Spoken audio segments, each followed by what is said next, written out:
श्रीमद् भगवत गीता पुरुषोत्तम योग नामक 15वां अध्याय। इस अध्याय में 20 श्लोक है। श्लोक 1 से 6 तक संसार वृक्ष का कथन और भगवत प्राप्ति का उपाय। श्लोक 7 से 11 तक जीवात्मा का विषय।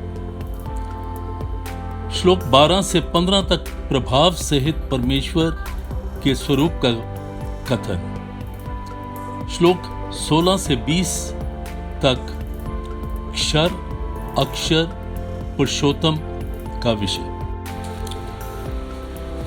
15वें अध्याय का पहला श्लोक। श्री भगवान बोले, आदि पुरुष परमेश्वर मूल वाले और ब्रह्म रूप मुख्य शाखा वाले जिस संसार रूप पीपल के वृक्ष को अविनाशी कहते हैं तथा वेद जिसके पत्ते कहे गए हैं, उस संसार रूप वृक्ष को जो पुरुष मूल सहित तत्व से जानता है, वह वेद के तात्पर्य को जानने वाला है। उस संसार वृक्ष के तीनों गुणों में जल के द्वारा बढ़ी हुई एवं विषय भोग कपोलों वाली देव मनुष्य और तिर्यक आदि योनि रूप शाखाएं नीचे और ऊपर सर्वत्र फैली हुई है तथा मनुष्य लोक में कर्मों के अनुसार बांधने वाला अहंता ममता और वासना रूप जड़ें भी नीचे और ऊपर सभी लोकों में व्याप्त हो रही है। इस संसार वृक्ष का स्वरूप जैसा कहा गया है वैसा यहाँ विचार काल में नहीं पाया जाता, क्योंकि न तो इसका कोई आदि है न अंत है तथा न इसकी अच्छी प्रकार से स्थिति ही है।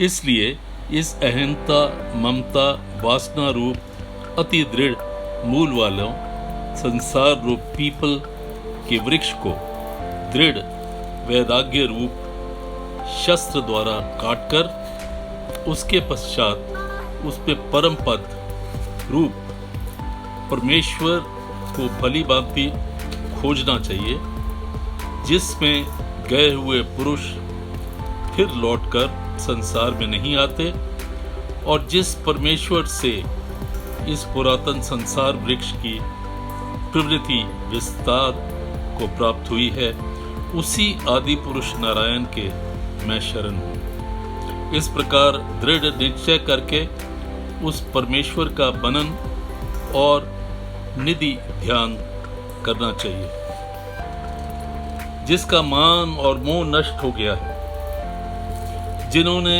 आसक्ति रूप दोष को भी जीत लिया है, जिनकी परमात्मा के स्वरूप में नित्य स्थिति है और जिनकी कामनाएं पूर्ण रूप से नष्ट हो गई हैं, वे सुख दुख नामक द्वंद्वों से विमुक्त ज्ञानी जन उस अविनाशी परम पद को प्राप्त होते हैं। जिस परम पद को प्राप्त होकर मनुष्य लौटकर संसार में नहीं आते और स्वयं प्रकाश परम पद को न सूर्य प्रकाशित कर सकता है, न चंद्रमा और न ही अग्नि, वह मेरा परम धाम है। इस देह में सनातन जीवात्मा मेरा ही अंश है और वही इन प्रकृति में स्थित मन और पांचों इंद्रियों को आकर्षण करता है।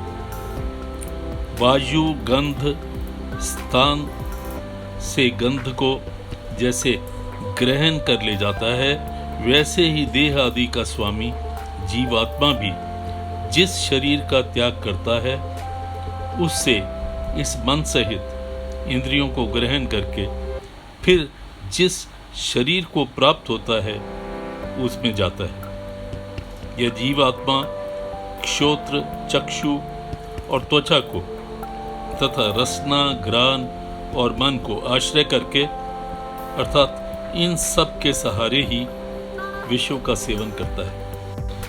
इस प्रकार तीनों गुणों से युक्त हुए को भी अज्ञानी जन नहीं जानते, केवल ज्ञान रूप नेत्रों वाली विवेकशील ज्ञानी ही तत्व से जानते हैं। यत्न करने वाले योगी जन भी अपने हृदय में स्थित इस आत्मा को तत्व से जानते हैं, किंतु जिन्होंने अपने अंतःकरण को शुद्ध नहीं किया है, ऐसे अज्ञानी जन तो यत्न करते रहने पर भी इस आत्मा को नहीं जानते।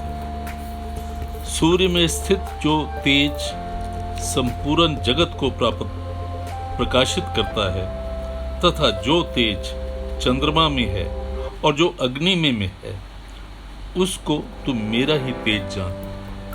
और मैं ही पृथ्वी में प्रवेश करके अपनी शक्ति से सब भूतों का धारण करता हूँ और रस रूप अर्थात अमृत में चंद्रमा होकर संपूर्ण औषधियों को भी अर्थात वनस्पतियों का भी पुष्ट करता हूँ। मैं ही सब प्राणियों के शरीर में स्थित रहने वाला प्राण और अपान संयुक्त वैश्वानर अग्नि होकर 4 प्रकाश के अन्न पचाता हूँ। मैं ही सब प्राणियों के हृदय में अंतर्यामी के रूप में स्थित होकर तथा मुझे ही स्मृति ज्ञान अपोहन होता है और सब वेदों में मैं ही जानने योग्य हूँ तथा वेदांत का कर्ता और वेदों को जानने वाला भी मैं ही हूँ। इस संसार में नाशवान और अविनाशी भी ये 2 प्रकार के पुरुष हैं।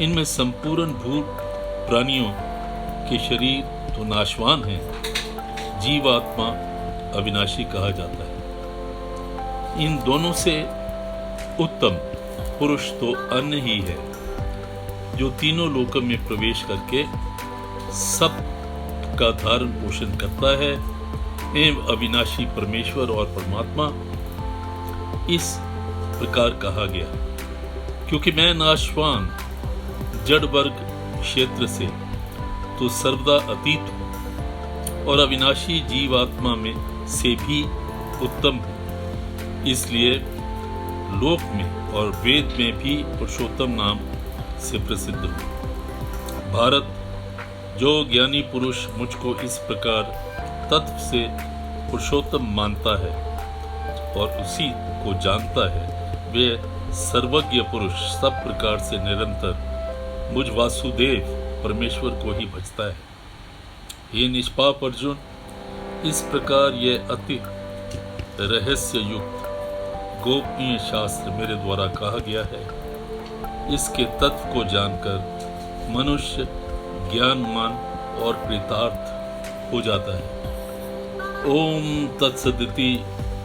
श्रीमद् भगवद गीता सुपनिषत्सु ब्रह्म विद्यायां योग शास्त्रे श्री कृष्ण अर्जुन संवादे पुरुषोत्तम योगो नाम 15 अध्याय।